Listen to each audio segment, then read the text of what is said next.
Alors, on poursuit un peu dans la résolution de l'exercice.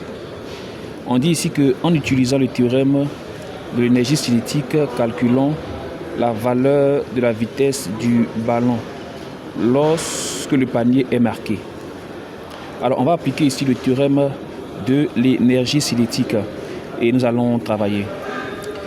Alors, lorsque le panier est marqué, alors le ballon est en C, ok. Bon, je reprends la résolution pour pouvoir corriger toutes les erreurs. Lorsque le panier est marqué, le ballon est en C. On est d'accord? On est d'accord que c'est lorsque le panier est marqué que le ballon est en C. Ou bien lorsque le ballon est en C, qu'on pas de marqué, qu'on pas de panier, n'est-ce pas? Donc, la vitesse dont il est question ici, il s'agit de la vitesse en C. Vitesse, panier marqué égale la vitesse en C. Parce que panier marqué égale la ballon en C. Donc, il est question de la vitesse en C. Donc, je vais appliquer le théorème. Je vais appliquer le théorème de l'énergie cinétique. Alors, c'est entre G et C, ok? Donc, la variation de l'énergie cinétique entre G et C égale à quoi? La somme, n'est-ce pas? Ici, c'est plutôt variation, excusez-moi, variation. Variation. Donc, la variation de l'énergie cinétique entre G et C est égale à quoi? La somme des travaux des forces, n'est-ce pas, entre G et C. Or, entre G et C, nous sommes dans le champ G. Dans le champ G, on a dit qu'il n'y a qu'une seule force. Dans le champ G, il y a qu'une seule force. Et cette force, c'est quoi? C'est le poids P. OK? Alors, donc, variation d'énergie cinétique entre C et C, entre G et C, ça fait énergie cinétique en C moins énergie cinétique en G. Donc, ça fait énergie cinétique en G moins énergie cinétique en... Non, pardon, ça fait énergie cinétique en C moins énergie cinétique en G. OK? Donc, ça fait quoi? Le travail du poids. Puisque la seule force, c'est le poids, donc c'est le travail du poids. OK? Alors, on décompose, on continue la décomposition. Ça équivaut à quoi? Or, l'énergie cinétique en C, ça fait 1 demi de MVC carré. Le moins est là. L'énergie cinétique en G, ça fait quoi? 1 demi de MVG carré. OK? Égal à quoi? Moins MGH. Moins MGH, pourquoi? Pourquoi moins MGH? Parce que, je remarque bien, le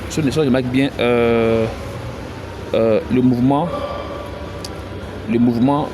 la balle monte, ok? La balle monte, ok? Or, la force dont on travaille, dont on calcule le travail ici, la force descend, non, le poids descend.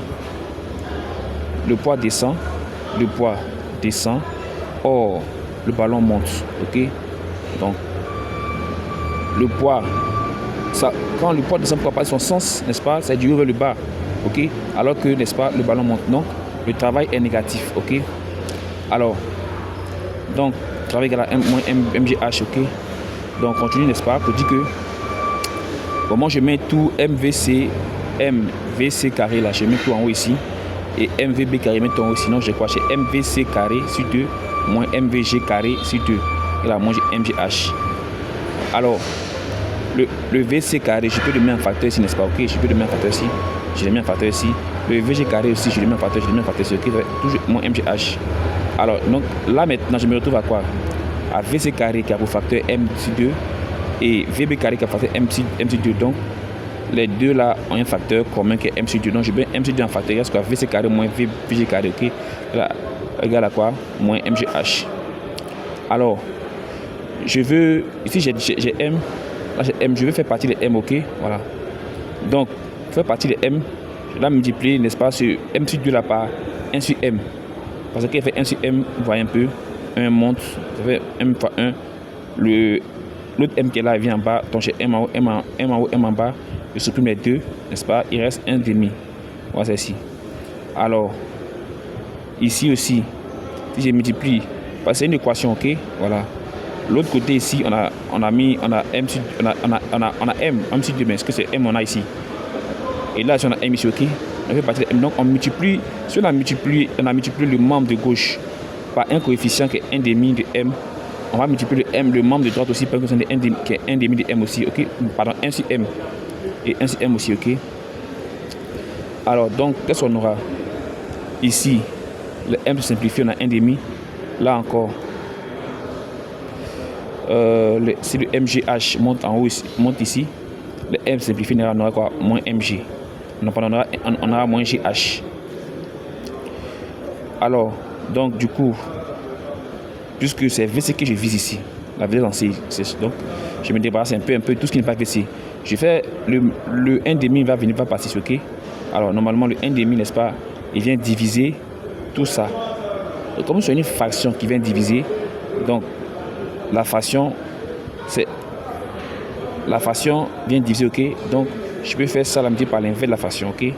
Lorsqu'une fraction vient diviser, ok, ça équivaut à quoi? Ça équivaut à ce que la fraction, n'est-ce pas, l'inverse de la fraction multiplie. Donc 1,5 son inverse c'est 2 sur 1, donc ça multiplie par 2 sur 1. Donc j'ai du coup VC carré moins VG carré égale à quoi? Moins 2GH. Voilà. On poursuit.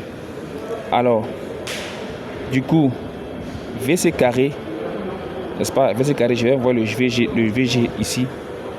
VC carré égale à ça, moins 2GH plus VG carré. Alors là maintenant, il dit que VC carré, n'est-ce pas? Pardon.